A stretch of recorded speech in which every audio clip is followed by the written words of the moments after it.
Have you ever bought a nice stereo component that works really well, but the fake wood grain finish is kind of trashed? Well, that's what's happened here. Today I'm going to show you guys this really cool Sansui 221 stereo receiver that I picked up about a year ago. It's a nice amp, but it has more than a little cosmetic damage on the shell. So today we're going to fix that wood grain, and then I'm going to show you all the features and even a quick demo. So stick around because this one's going to be fun.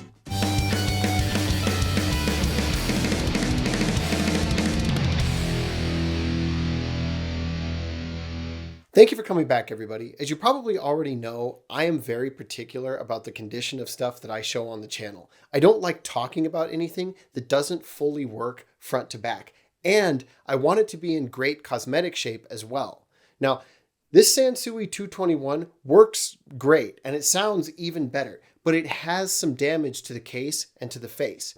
That said, it's the first, and in fact, the only fully working Sansui that I have seen since starting the channel. So today I'm going to take you on a full tour like we always do.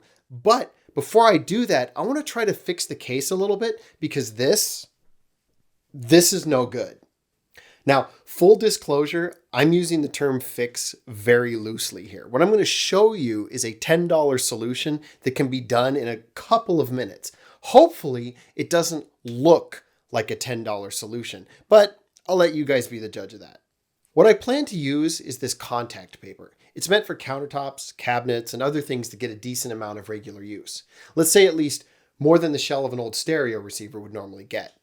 Basically, what I'm going to do is remove the old plastic sticker stuff and replace it with this. It's a self-adhesive contact paper that I got on Amazon. It's not a sponsorship or anything, and there are tons of brands on there that I'm sure will work just as well. This one just looked like the color and the grain wouldn't seem too anachronistic. So, as you can see, after taking the top part off, I spent some time peeling the old wood grain off. I did that for a couple of reasons. Number one, the old stuff is definitely thick enough that if I just put the contact paper over it, you'd see the outline of the old pieces, which would be stupid looking. And number two, it's really not stuck on very well anymore, and I want to attach the new wood grain to something that won't just fall off in 6 months. After getting everything off, I went in and cleaned the whole thing. I used Goo Gone in a couple of tacky parts, and then Windex and isopropyl alcohol everywhere else. One thing I thought was ironic, the lid is wood, like real plywood, and yet they finished it with a faux printed walnut grain. To be fair, I realized real walnut veneer would have still been a lot more expensive. Anyway, once everything was clean and dry, I measured a piece of contact paper and cut it to size. Then I applied a layer of spray adhesive just because I don't necessarily trust the stickiness of a $10 roll from Amazon. Once that was on and dried for about a minute, I got some help and we slowly peeled the backing off as I pressed the paper onto the case to prevent any wrinkles or bubbles. Then it was just a matter of trimming the edges to shape and folding everything into place. Because of the spray adhesive, I left it to dry for a little while. But now it's finished, and here is the final result. I think that looks pretty good. Looks a hell of a lot better than it did. So I'm just going to screw this back on and we'll get ready to start the rest of the video as per usual. So give me just a sec.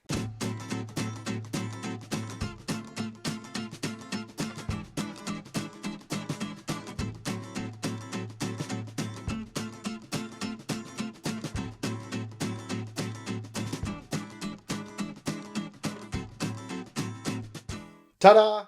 All done. You ready to take a tour? Let's check this thing out. This is the Sansui 221 stereo receiver from 1975, or 76, depending on which publication you look at. It's a 2-channel entry-level receiver amplifier that sounds a lot better than a 70s entry-level amplifier has any real business of sounding, especially considering it's only pushing 8 watts per channel. The power switch is a large knob that has a nice, satisfying click when you turn it. In my head, this is the sound of vintage equipment. When it comes on, you're greeted by the nicely backlit tuner scale and signal strength indicator needle with their distinctive green and warm white glow. The only other light is the LED FM stereo indicator, which comes on when you've found a stereo signal. The tuner knob is a little stiff and smaller than I'd like on a unit of this size, but it is very responsive and doesn't move the needle very fast, so it's still really precise and deliberate. The signal needle is really responsive too. Below the tuner is the input selector knob. You have 4 options: phono, FM auto, AM, and a single auxiliary line level input.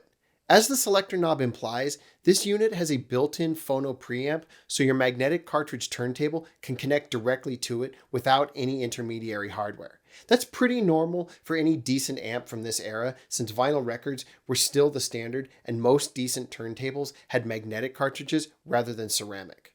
Now, the AM input is pretty much exactly what you would expect it to be, but the FM is special in its simplicity compared to other radio tuners that I've shown recently. You have stereo multiplexing available by default. However, there's no muting function for FM as far as I can tell, so you still hear the radio static hiss in between stations. On the one hand, that's nice because you can still hear weaker stations, but on the other hand,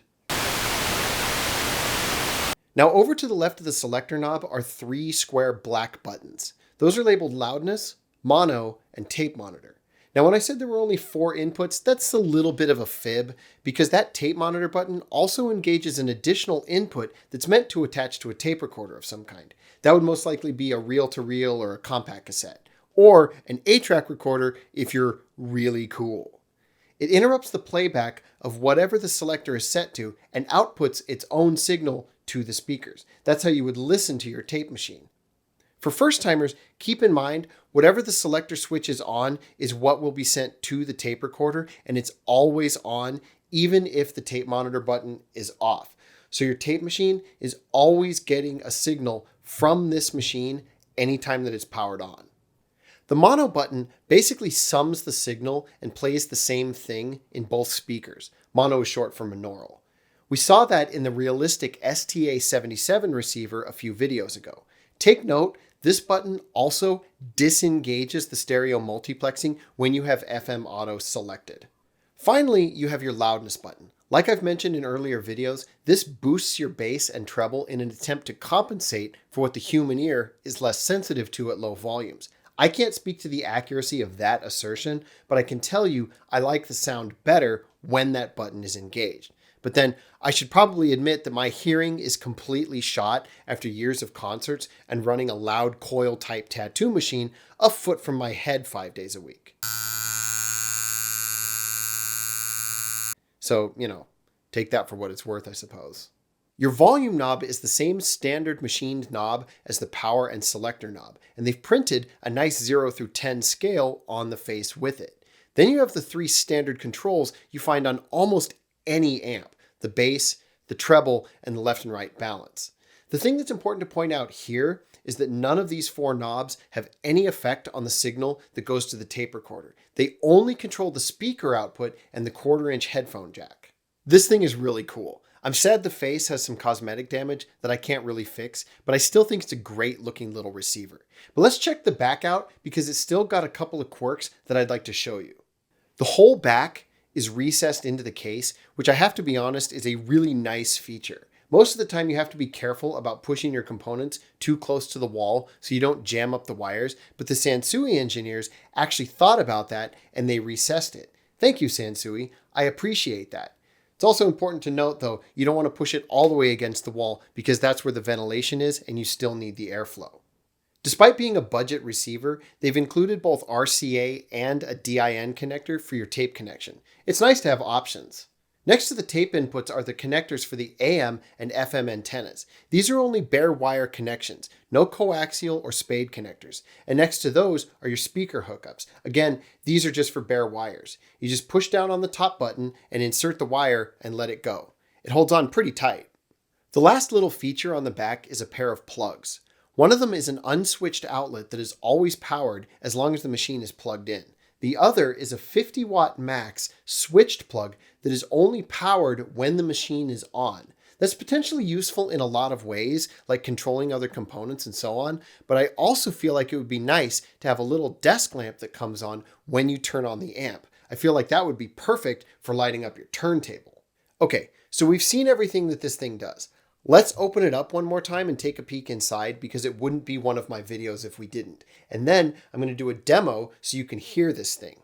To get it open, there are just 4 screws. While that's pretty normal on a newer piece of equipment, that seems to be a lot less common on older stuff like this, especially things with wooden shells.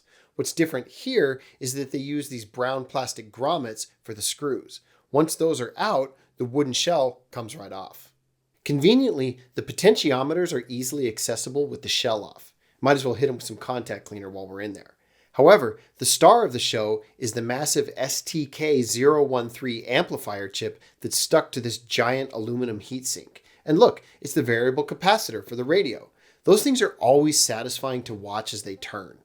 All right, so I'm going to put all this back together again, and we're going to play some music with it so you can finally hear how it sounds. Jump cut in 3, 2, 1.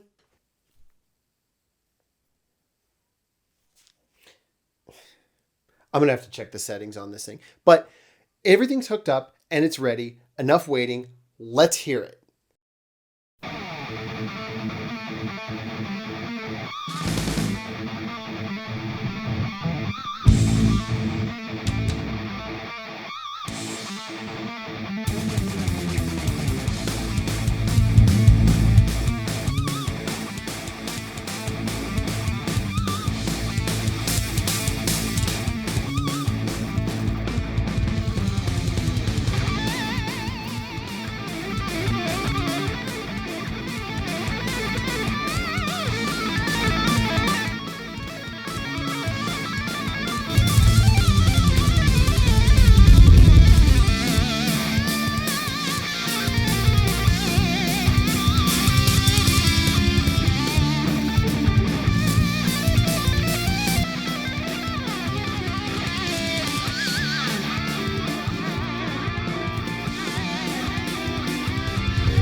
So that was the Sansui 221 stereo receiver. I don't know how much more I can say about it other than I really like this thing. In fact, we used this amp and my Martin Logan speakers to play all the music for our wedding last August, and it was more than capable of doing that outdoors. My only criticism is I'd like there to have been a detent on the balance knob so you can feel top dead center. Otherwise, I really like it. Now my question to you today is, what got you into hi-fi? Was it a person? Did you buy some component and get the bug? Did you see it in a magazine or a movie and always want it? Have you always been into it? Let me know in the comments. What first got you into this stuff? Your stories are one of my favorite things about doing this channel. So with that, I will see you next time, and stay metal.